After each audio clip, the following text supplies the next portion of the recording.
Marc, chapitre 16. Lorsque le Shabbat fut passé, Marie de Magdala, Marie, mère de Jacques et Salomé, achetèrent des aromates afin d'aller embaumer Jésus. Le premier jour de la semaine, elles se rendirent au sépulcre de grand matin, comme le soleil venait de se lever. Elles disaient entre elles, « Mais qui nous roulera la pierre loin de l'entrée du sépulcre ?» Et, levant les yeux, elles aperçurent que la pierre, qui était très grande, avait été roulée. Elles entrèrent dans le sépulcre, virent un jeune homme assis à droite, vêtu d'une robe blanche, et elles furent épouvantées. Il leur dit, « Ne vous épouvantez pas, vous cherchez Jésus de Nazareth, qui a été crucifié. Il est ressuscité. Il n'est point ici. Voici le lieu où on l'avait mis. Mais allez dire à ses disciples et à Pierre qu'il vous précède en Galilée. C'est là que vous le verrez, comme il vous l'a dit. » Elles sortirent du sépulcre et s'enfuirent. La peur et le trouble les avaient saisies. Et elles ne dirent rien à personne à cause de leur effroi. Jésus, étant ressuscité le matin du premier jour de la semaine, apparut d'abord à Marie de Magdala, de laquelle il avait chassé 7 démons. Elle alla emporter la nouvelle à ceux qui avaient été avec lui et qui s'affligeaient et pleuraient. Quand ils entendirent qu'il vivait et qu'elle l'avait vu, ils ne le crurent point. Après cela, il apparut sous une autre forme à 2 d'entre eux qui étaient en chemin pour aller à la campagne. Ils revinrent l'annoncer aux autres, qui ne les crurent pas non plus. Enfin, il apparut aux 11, pendant qu'ils étaient à table, et il leur reprocha leur incrédulité et la dureté de leur cœur, parce qu'ils n'avaient pas cru ceux qui l'avaient vu ressusciter. Puis il leur dit, « Allez par tout le monde, et prêchez la bonne nouvelle à toute la création. Celui qui croira et qui sera baptisé sera sauvé, mais celui qui ne croira pas sera condamné. Voici les miracles qui accompagneront ceux qui auront cru. En mon nom, ils chasseront les démons. Ils parleront de nouvelles langues. Ils saisiront des serpents. S'ils boivent quelques breuvages mortels, ils ne leur feront point de mal. Ils imposeront les mains aux malades, et les malades seront guéris. » Le Seigneur, après leur avoir parlé, fut enlevé au ciel, et il s'assit à la droite de Dieu. Et ils s'en allèrent prêcher partout. Le Seigneur travaillait avec eux et confirmait la parole par les miracles qui l'accompagnaient. Évangile de Luc, chapitre 22. La fête des pains sans levain, appelée la Pâque, approchait. Les principaux sacrificateurs et les scribes cherchaient les moyens de faire mourir Jésus, car ils craignaient le peuple. Or Satan entra dans Judas, surnommé Iscariote, qui était du nombre des 12. Et Judas alla s'entendre avec les principaux sacrificateurs et les chefs des gardes sur la manière de le leur livrer. Ils furent dans la joie, et ils convinrent de lui donner de l'argent. Après s'être engagés, ils cherchaient une occasion favorable pour leur livrer Jésus à l'insu de la foule. Le jour des pains sans levain, où l'on devait immoler la Pâque, arriva. Et Jésus envoya Pierre et Jean en disant, « Allez nous préparer la Pâque, afin que nous la mangions. » Ils lui dirent, « Mais où veux-tu que nous la préparions ?» Il leur répondit, « Voici, quand vous serez entrés dans la ville, vous rencontrerez un homme portant une cruche d'eau. Suivez-le dans la maison où il entrera. Et vous direz au maître de la maison, « Le maître te dit, où est le lieu où je mangerai la Pâque avec mes disciples ?» Et il vous montrera une grande chambre haute, meublée. C'est là que vous préparerez la Pâque. Ils partirent et trouvèrent les choses comme il le leur avait dit, et ils préparèrent la Pâque. L'heure étant venue, il se mit à table, et les apôtres avec lui. Il leur dit, « J'ai désiré vivement manger cette Pâque avec vous avant de souffrir. Car je vous le dis, je ne la mangerai plus jusqu'à ce qu'elle soit accomplie dans le royaume de Dieu. » Et, ayant pris une coupe et rendu grâce, il dit, « Prenez cette coupe et distribuez-la entre vous. Car je vous le dis, je ne boirai plus désormais du fruit de la vigne jusqu'à ce que le royaume de Dieu soit venu. » Ensuite, il prit du pain et, après avoir rendu grâce, il le rompit et le leur donna en disant, « Ceci est mon corps, qui est donné pour vous. Faites ceci en mémoire de moi. » Il prit de même la coupe après le souper et la leur donna en disant, « Cette coupe est la nouvelle alliance en mon sang qui est répandue pour vous. Cependant voici, la main de celui qui me livre est avec moi à cette table. Le Fils de l'homme s'en va selon ce qui est déterminé, mais malheur à l'homme par qui il est livré. » Et ils commencèrent à se demander les uns aux autres qui était celui d'entre eux qui ferait cela. Il s'éleva parmi les apôtres une contestation. Lequel d'entre eux devait être estimé le plus grand? Jésus leur dit, « Les rois des nations les maîtrisent, et ceux qui les dominent sont appelés bienfaiteurs. Qu'il n'en soit pas de même pour vous, mais que le plus grand parmi vous soit comme le plus petit, et celui qui gouverne comme celui qui sert. Car quel est le plus grand? Celui qui est à table ou celui qui sert? N'est-ce pas celui qui est à table? Et moi cependant, je suis au milieu de vous, comme celui qui sert. Vous êtes ceux qui avez persévéré avec moi dans mes épreuves. C'est pourquoi je dispose du royaume en votre faveur, comme mon Père en a disposé en ma faveur, afin que vous mangiez et buviez à ma table dans mon royaume, et que vous soyez assis sur des trônes, pour juger les 12 tribus d'Israël. Le Seigneur dit, « Simon, Simon, Satan vous a réclamé pour vous cribler comme le froment. Mais j'ai prié pour toi, afin que ta foi ne défaille point. Et toi, quand tu seras converti, affermis tes frères. » Seigneur, lui dit Pierre, « Je suis prêt à aller avec toi, et en prison, et à la mort. » Et Jésus dit, « Pierre, je te le dis, le coq ne chantera pas aujourd'hui, que tu n'aies nié 3 fois de me connaître. » Il leur dit encore, « Quand je vous ai envoyé sans bourse, sans sac et sans souliers, avez-vous manqué de quelque chose ?»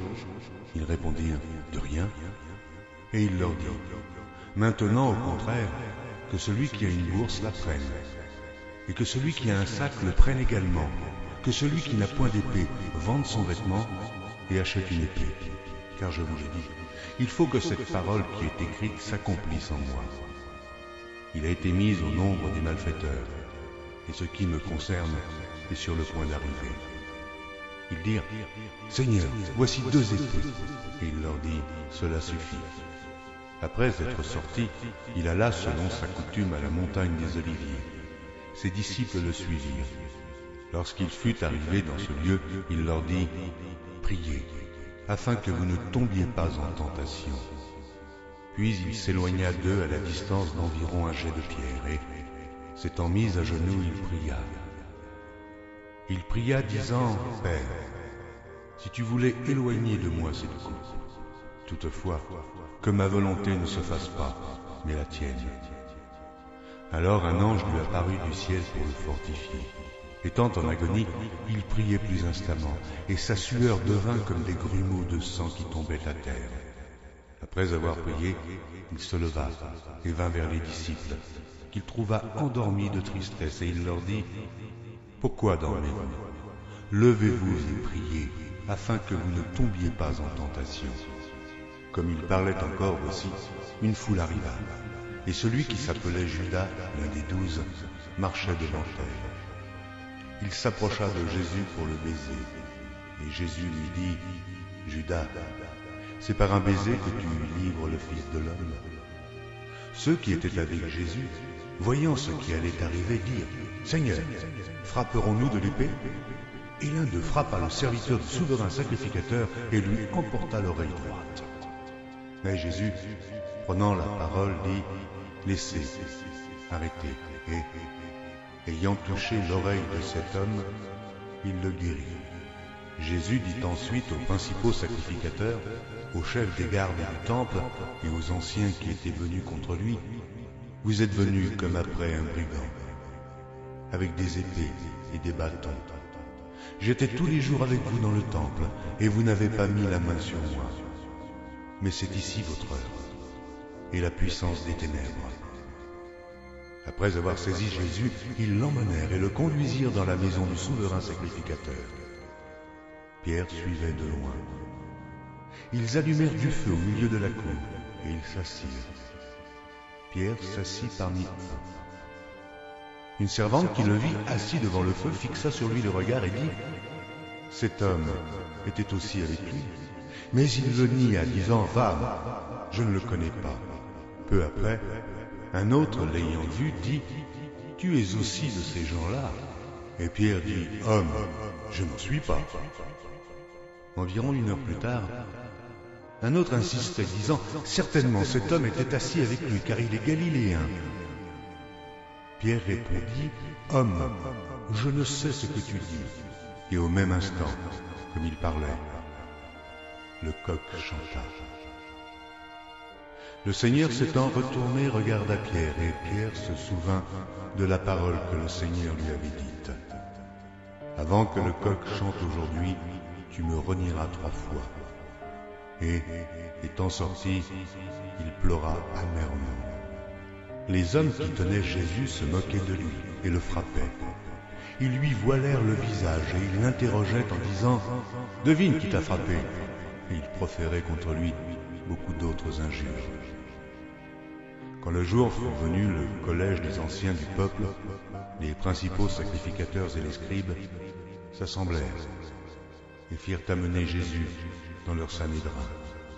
Ils dirent « Si tu es le Christ, dis-le-nous. » Jésus leur répondit « Si je vous le dis, vous ne le croirez pas. Et si je vous interroge, vous ne répondrez pas. Désormais, le Fils de l'homme sera assis à la droite de la puissance de Dieu. » Tous dirent « Tu es donc le Fils de Dieu ?» Il leur répondit « Vous le dites, je le suis. » Alors ils dirent « Qu'avons-nous encore besoin de témoignages? Nous l'avons entendu nous-mêmes de sa bouche. » Épître de Paul aux Romains, chapitre 5. Étant donc justifiés par la foi, nous avons la paix avec Dieu par notre Seigneur Jésus-Christ, à qui nous devons d'avoir eu par la foi accès à cette grâce, dans laquelle nous demeurons fermes, et nous nous glorifions dans l'espérance de la gloire de Dieu. Bien plus, nous nous glorifions même des afflictions, sachant que l'affliction produit la persévérance, la victoire dans l'épreuve, et cette victoire, l'espérance. Or, l'espérance ne trompe point, parce que l'amour de Dieu est répandu dans nos cœurs par le Saint-Esprit qui nous a été donné. Car, lorsque nous étions encore sans force, Christ, au temps marqué, est mort pour des impies. À peine mourrait-on pour un juste, quelqu'un peut-être mourrait-il pour un homme de bien. Mais Dieu prouve son amour envers nous, en ce que, lorsque nous étions encore des pécheurs, Christ est mort pour nous. À plus forte raison donc, maintenant que nous sommes justifiés par son sang, serons-nous sauvés par lui de la colère. Car si, lorsque nous étions ennemis, nous avons été réconciliés avec Dieu par la mort de son Fils, à plus forte raison, étant réconciliés, serons-nous sauvés par sa vie. Et non seulement cela, mais encore nous nous glorifions en Dieu par notre Seigneur Jésus-Christ, par qui maintenant nous avons obtenu la réconciliation. C'est pourquoi, comme par un seul homme le péché est entré dans le monde, et par le péché la mort, et qu'ainsi la mort s'est étendue sur tous les hommes, parce que tous ont péché. Car jusqu'à la loi, le péché était dans le monde. Or le péché n'est pas imputé quand il n'y a point de loi.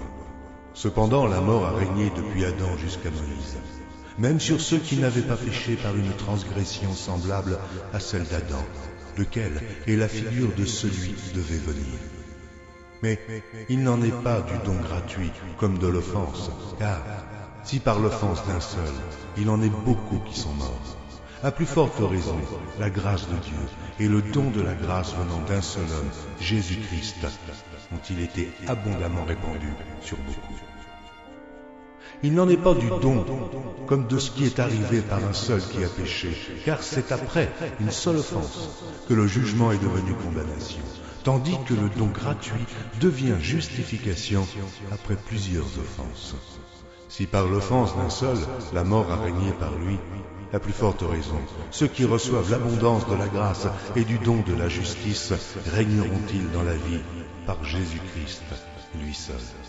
Ainsi donc, comme par une seule offense la condamnation a atteint tous les hommes, de même, par un seul acte de justice, la justification qui donne la vie s'étend à tous les hommes. Car Comme par la désobéissance d'un seul homme, beaucoup ont été rendus pécheurs. De même, par l'obéissance d'un seul, beaucoup seront rendus justes. Or, la loi est intervenue pour que l'offense abondât. Mais là où le péché a abondé, la grâce a surabondé, afin que, comme le péché a régné par la mort, ainsi la grâce régna par la justice, pour la vie éternelle, par Jésus-Christ notre Seigneur. Épître aux Hébreux, chapitre 1er. Après avoir autrefois, à plusieurs reprises et de plusieurs manières, parlé à nos pères par les prophètes, Dieu, dans ces derniers temps, nous a parlé par le Fils qu'il a établi héritier de toutes choses, par lequel il a aussi créé le monde, et qui, étant le reflet de sa gloire et l'empreinte de sa personne, et soutenant toutes choses par sa parole puissante, a fait la purification des péchés et s'est assise à la droite de la majesté divine dans les lieux très hauts. Devenu d'autant supérieur aux anges qu'il a hérité d'un nom plus excellent que le leur. Car auquel des anges Dieu a-t-il jamais dit : Tu es mon fils, je t'ai engendré aujourd'hui et encore, je serai pour lui un père, et il sera pour moi un fils. Et lorsqu'il introduit de nouveau dans le monde le premier-né, il dit que tous les anges de Dieu l'adorent. De plus, il dit des anges, celui qui fait de ses anges des vents et de ses serviteurs une flamme de feu. Mais il a dit au Fils, ton trône, ô Dieu, est éternel. Le spectre de ton règne est un spectre d'équité.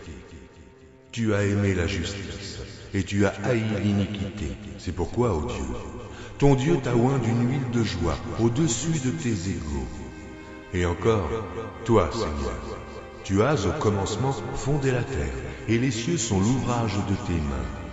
Ils périront, mais tu subsistes. Ils vieilliront tous comme un vêtement. Tu les rouleras comme un manteau, et ils seront changés. Mais toi, tu restes de même, et tes années ne finiront point. Et auquel des anges a-t-il jamais dit : Assieds-toi à ma droite, jusqu'à ce que je fasse de tes ennemis ton marchepied. Ne sont-ils pas tous des esprits au service de Dieu, envoyés pour exercer un ministère en faveur de ceux qui doivent hériter du salut ?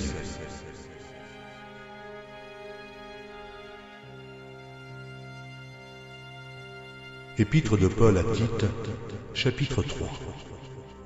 Rappelle-leur d'être soumis aux magistrats et aux autorités, d'obéir, d'être prêts à toute bonne œuvre, de ne médire de personne, d'être pacifique, modéré, plein de douceur envers tous les hommes.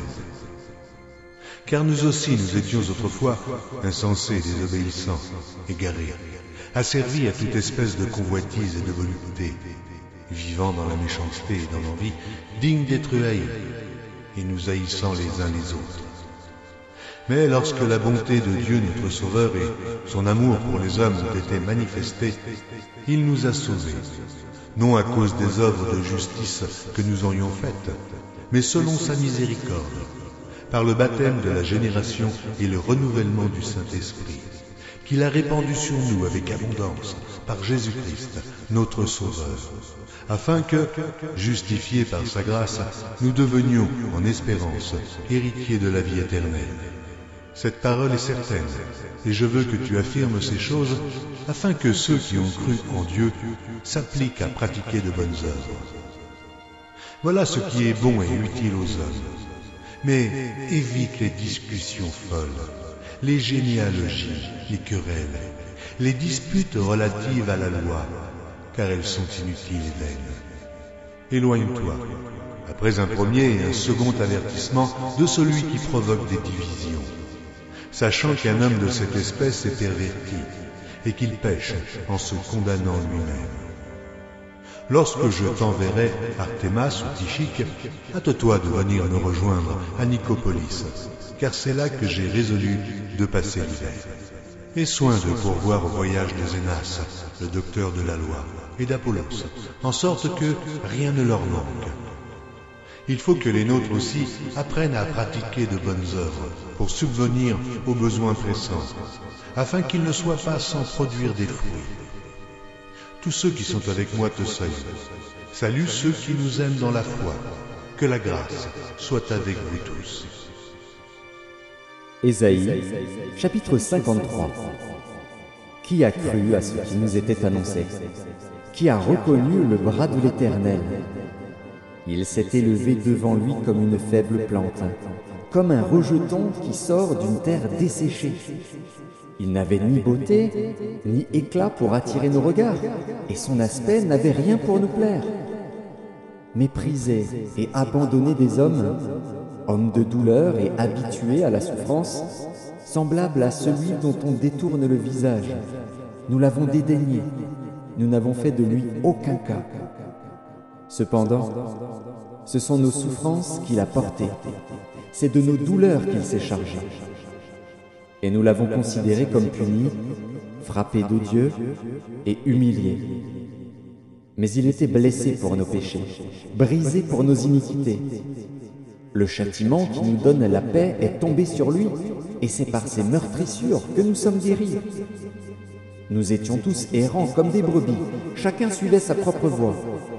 Et l'Éternel a fait retomber sur lui l'iniquité de nous tous. Il a été maltraité et opprimé, et il n'a point ouvert la bouche, semblable à un agneau qu'on mène à la boucherie, à une brebis muette devant ceux qui la tondent.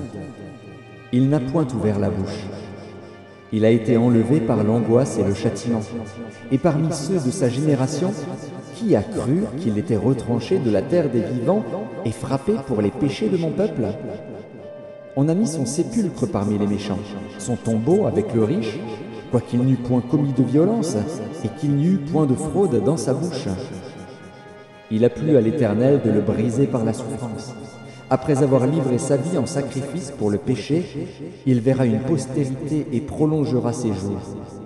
Et l'œuvre de l'Éternel prospérera entre ses mains. À cause du travail de son âme, il rassasiera ses regards. Par sa connaissance, mon serviteur juste justifiera beaucoup d'hommes, et il se chargera de leurs iniquités. C'est pourquoi je lui donnerai sa part avec les grands. Il partagera le butin avec les puissants, parce qu'il s'est livré lui-même à la mort, et qu'il a été mis au nombre des malfaiteurs, parce qu'il a porté les péchés de beaucoup d'hommes, et qu'il a intercédé pour les coupables. Épître de Paul aux Philippiens, chapitre 2. Si donc il y a quelque consolation en Christ, s'il y a quelque soulagement dans la charité, s'il y a quelque union d'esprit, s'il y a quelque compassion et quelque miséricorde, rendez ma joie parfaite. Ayant un même sentiment, un même amour, une même âme, une même pensée. Ne faites rien par esprit de parti ou par vaine gloire, mais que l'humilité vous fasse regarder les autres comme étant au-dessus de vous-même. Que chacun de vous, au lieu de considérer ses propres intérêts, considère aussi ceux des autres.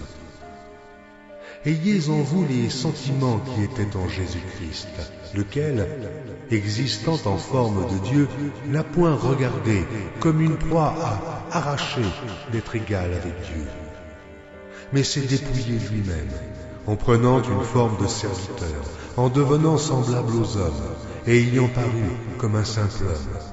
Il s'est humilié lui-même, se rendant obéissant jusqu'à la mort, même jusqu'à la mort de la croix.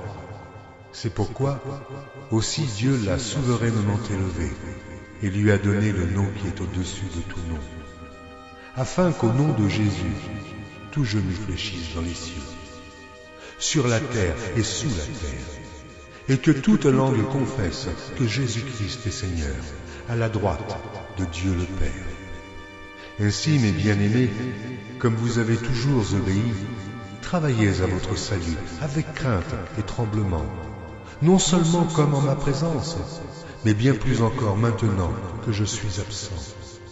Car c'est Dieu qui produit en vous le vouloir et le faire selon son bon plaisir. Faites toutes choses sans murmure ni hésitation, afin que vous soyez irréprochables et purs, des enfants de Dieu irrépréhensibles au milieu d'une génération perverse et corrompue, parmi laquelle vous brillez comme des flambeaux dans le monde, portant la parole de vie, et je pourrai me glorifier au jour de Christ de n'avoir pas couru en vain, ni travaillé en vain. Et même si je sers de libation pour le sacrifice et pour le service de votre foi, je m'en réjouis. Et je me réjouis avec vous tous. Vous aussi, réjouissez-vous de même, et réjouissez-vous avec moi. J'espère dans le Seigneur Jésus vous envoyer bientôt Timothée, afin d'être encouragé moi-même en apprenant ce qui vous concerne. Car je n'ai personne ici qui partage mes sentiments pour prendre sincèrement à cœur votre situation. Tous, en effet, cherchent leurs propres intérêts et non ceux de Jésus-Christ. Vous savez qu'il a été mis à l'épreuve en se consacrant au service de l'Évangile avec moi, comme un enfant avec son père. J'espère donc vous l'envoyer dès que j'apercevrai l'issue de l'état où je suis. Et j'ai cette confiance dans le Seigneur, que moi-même aussi j'irai bientôt. J'ai estimé nécessaire de vous envoyer mon frère Épaphrodite, mon compagnon d'œuvre et de combat, par qui vous m'avez fait parvenir de quoi pourvoir à mes besoins. Car il désirait vous voir tous, et il était fort en peine de ce que vous aviez appris sa maladie. Il a été malade, en effet, et tout près de la mort. Mais Dieu a eu pitié de lui, et non seulement de lui, mais aussi de moi, afin que je n'eusse pas tristesse sur tristesse. Je l'ai donc envoyé avec d'autant plus d'empressement, afin que vous vous réjouissiez de le revoir, et que je sois moi-même moins triste. Recevez-le donc dans le Seigneur avec une joie entière et honorez de tels hommes. Car c'est pour l'œuvre de Christ qu'il a été près de la mort, ayant exposé sa vie afin de suppléer à votre absence dans le service que vous me rendiez.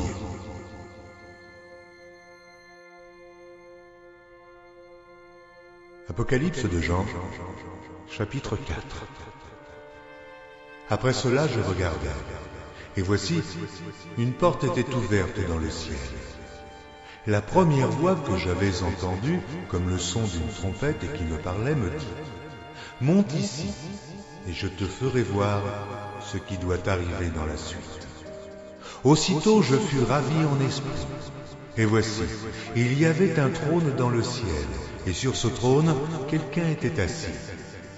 Celui qui était assis avait l'aspect d'une pierre de jaspe et de sardoine, et le trône était environné d'un arc-en-ciel, semblable à de l'émeraude. Autour du trône, je vis 24 trônes, et sur ces trônes, 24 vieillards assis, revêtus de blanc, et sur leurs têtes, des couronnes d'or. Du trône sortent des éclairs, des voix et des tonnerres. Devant le trône brûlent 7 lampes ardentes, qui sont les 7 esprits de Dieu. Il y a encore devant le trône comme une mer de verre semblable à du cristal. Au milieu du trône et autour du trône, il y a 4 êtres vivants, remplis d'yeux devant et derrière. Le premier être vivant est semblable à un lion, le second être vivant est semblable à un veau, le troisième être vivant a la face d'un homme, et le quatrième être vivant est semblable à un aigle qui vole. Les 4 êtres vivants ont chacun 6 ailes, et ils sont remplis d'yeux tout autour et au-dedans. Ils ne cessent de dire jour et nuit, « Saint, Saint, Saint est le Seigneur Dieu, le Tout-Puissant, qui était, qui est et qui vient. » Quand les êtres vivants rendent gloire et honneur et action de grâce à celui qui est assis sur le trône, à celui qui vit au siècle des siècles. Les 24 vieillards se prosternent devant celui qui est assis sur le trône, et ils adorent celui qui vit au siècle des siècles, et ils jettent leur couronne devant le trône en disant « Tu es digne, notre Seigneur et notre Dieu, de recevoir la gloire et l'honneur et la puissance, car tu as créé toutes choses, et c'est par ta volonté qu'elles existent et qu'elles ont été créées. » Épître de Paul aux Romains, chapitre 8. Il y a donc maintenant aucune condamnation pour ceux qui sont en Jésus-Christ. En effet, la loi de l'esprit de vie en Jésus-Christ m'a affranchi de la loi du péché et de la mort. Car chose impossible à la loi, parce que la chair la rendait sans force, Dieu a condamné le péché dans la chair en envoyant, à cause du péché, son propre Fils dans une chair semblable à celle du péché. Et cela afin que la justice de la loi fût accomplie en nous qui marchons non selon la chair, mais selon l'esprit. Ceux en effet qui vivent selon la chair s'affectionnent aux choses de la chair, tandis que ceux qui vivent selon l'esprit s'affectionnent aux choses de l'esprit. Et l'affection de la chair, c'est la mort, tandis que l'affection de l'esprit, c'est la vie et la paix. Car l'affection de la chair est inimitié contre Dieu, parce qu'elle ne se soumet pas à la loi de Dieu, et qu'elle ne le peut même pas. Or, ceux qui vivent selon la chair ne sauraient plaire à Dieu. Pour vous qui ne vivez pas selon la chair, mais selon l'esprit, si du moins l'esprit de Dieu habite en vous. Si quelqu'un n'a pas l'esprit de Christ, il ne lui appartient pas. Et si Christ est en vous, le corps, il est vrai, est mort à cause du péché, mais l'esprit est vie à cause de la justice. Et si l'esprit de celui qui a ressuscité Jésus d'entre les morts habite en vous, celui qui a ressuscité Christ d'entre les morts rendra aussi la vie à vos corps mortels par son esprit qui habite en vous. Ainsi donc, frères, nous ne sommes point redevables à la chair pour vivre selon la chair. Si vous vivez selon la chair, vous mourrez. Mais si par l'esprit vous faites mourir les actions du corps, vous vivrez. Car tous ceux qui sont conduits par l'esprit de Dieu sont fils de Dieu. Et vous n'avez point reçu un esprit de servitude pour être encore dans la crainte, mais vous avez reçu un esprit d'adoption par lequel nous crions « Abba, Père ». L'Esprit lui-même rend témoignage à notre esprit que nous sommes enfants de Dieu. Or, si nous sommes enfants, nous sommes aussi héritiers, héritiers de Dieu et co-héritiers de Christ, si toutefois nous souffrons avec lui, afin d'être glorifiés avec lui. J'estime que les souffrances du temps présent ne sauraient être comparées à la gloire à venir, qui sera révélée pour nous. Aussi la création attend-elle avec un ardent désir la révélation des fils de Dieu. Car la création a été soumise à la vanité, non de son gré, mais à cause de celui qui l'y a soumise, avec l'espérance qu'elle aussi sera affranchie de la servitude, de la corruption, pour avoir part à la liberté de la gloire des enfants de Dieu. Or, nous savons que jusqu'à ce jour, la création tout entière soupire et souffre les douleurs de l'enfantement. Et ce n'est pas elle seulement, mais nous aussi, qui avons les prémices de l'Esprit. Nous aussi, nous soupirons en nous-mêmes en attendant l'adoption, la rédemption de notre corps. Car c'est en espérance que nous sommes sauvés. Or, l'espérance qu'on voit n'est plus espérance. Ce qu'on voit, peut-on l'espérer encore? Mais si nous espérons ce que nous ne voyons pas, nous l'attendons avec persévérance. De même aussi l'Esprit nous aide dans notre faiblesse, car nous ne savons pas ce qu'il nous convient de demander dans nos prières. Mais l'Esprit lui-même intercède par des soupirs inexprimables. Et celui qui sonde les cœurs connaît quelle est la pensée de l'Esprit, parce que c'est selon Dieu qu'il intercède en faveur des saints. Nous savons du reste que toute chose concourt au bien de ceux qui aiment Dieu, de ceux qui sont appelés selon son dessein. Car ceux qu'il a connus d'avance, il les a aussi prédestinés à être semblables à l'image de son Fils, afin que son Fils fût le premier-né entre plusieurs frères. Et ceux qu'il a prédestinés, il les a aussi appelés. Et ceux qu'il a appelés, il les a aussi justifiés. Et ceux qu'il a justifiés, il les a aussi glorifiés. Que dirons-nous donc à l'égard de ces choses?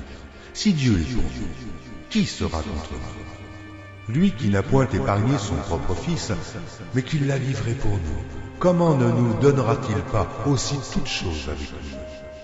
Qui accusera les élus de Dieu? C'est Dieu qui justifie. Qui les condamnera? Christ est mort. Bien plus, il est ressuscité, et il est à la droite de Dieu, et il intercède pour nous. Qui nous séparera de l'amour de Christ? Sera-ce la tribulation ou l'angoisse, ou la persécution, ou la faim, ou la nudité, ou le péril, ou l'épée? Selon qu'il est écrit, c'est à cause de toi qu'on nous met à mort tout le jour, qu'on nous regarde comme des brebis destinées à la boucherie. Mais dans toutes ces choses, nous sommes plus que vainqueurs par celui qui nous a aimés. Car j'ai l'assurance que ni la mort, ni la vie, ni les anges, ni les dominations, ni les choses présentes, ni les choses à venir, ni les puissances, ni la hauteur, ni la profondeur, ni aucune autre créature ne pourra nous séparer de l'amour de Dieu manifesté en Jésus-Christ, notre Seigneur. Évangile de Luc, chapitre 24. Le premier jour de la semaine, elles se rendirent au sépulcre de grand matin, portant les aromates qu'elles avaient préparés. Elles trouvèrent que la pierre avait été roulée de devant le sépulcre, et, étant entrées, elles ne trouvèrent pas le corps du Seigneur Jésus. Comme elles ne savaient que penser de cela, voici, 2 hommes leur apparurent en habits resplendissants.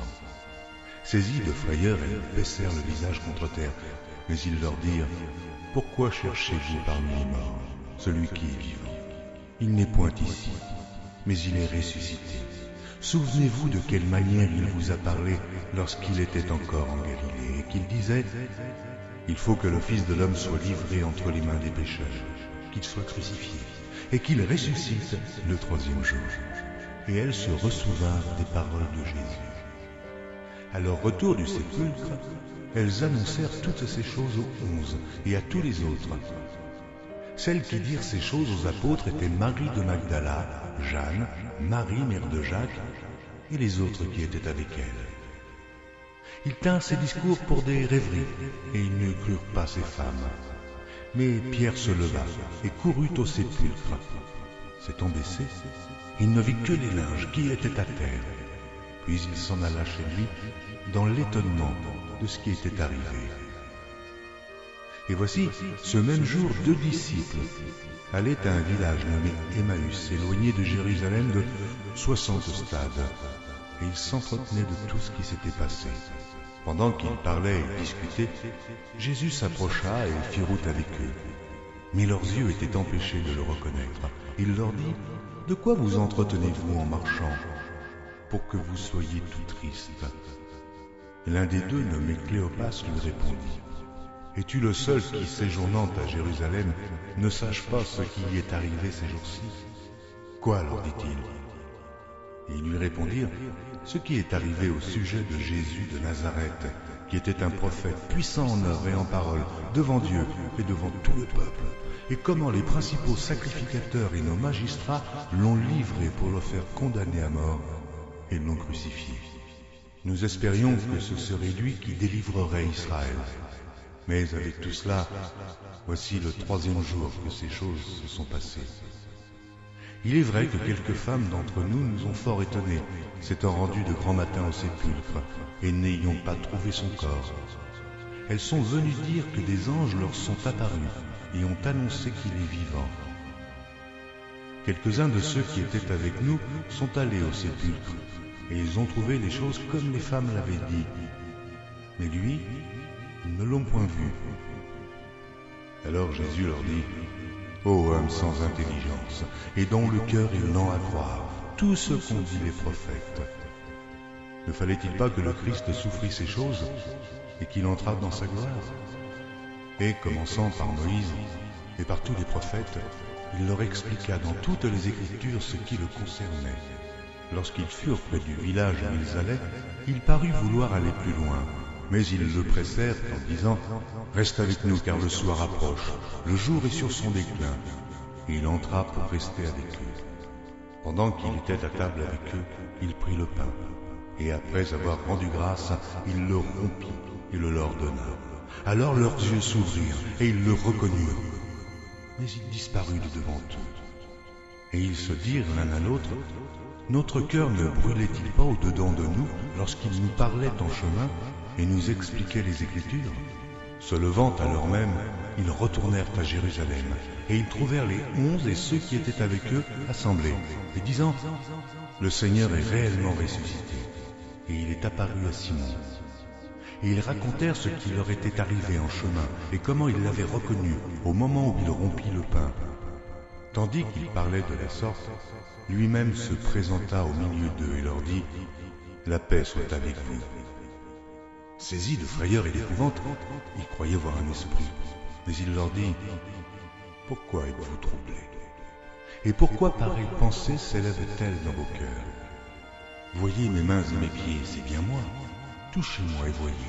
Un esprit n'a ni chair ni os, comme vous voyez que j'ai. » Et en disant cela, il leur montra ses mains et ses pieds. Comme dans leur joie, ils ne croyaient point encore et qu'ils étaient dans l'étonnement, il leur dit « Avez-vous ici quelque chose à manger ?» Ils lui présentèrent du poisson rôti et un rayon de miel. Il en prit et il mangea devant eux. Puis il leur dit « C'est là ce que je vous disais lorsque j'étais encore avec vous, qu'il fallait que s'accomplît tout ce qui est écrit de moi dans la loi de Moïse, dans les prophètes et dans les psaumes. » Alors, il leur ouvrit l'esprit afin qu'ils comprissent les Écritures. Et il leur dit, « Ainsi il est écrit que le Christ souffrirait et qu'il ressusciterait des morts le troisième jour, et que la repentance et le pardon des péchés seraient prêchés en son nom à toutes les nations, à commencer par Jérusalem. Vous êtes témoins de ces choses. Et voici, j'enverrai sur vous ce que mon Père a promis, mais vous, restez dans la ville, jusqu'à ce que vous soyez revêtus de la puissance d'en haut. » Il les conduisit jusque vers Béthanie, et, ayant levé les mains, il les bénit.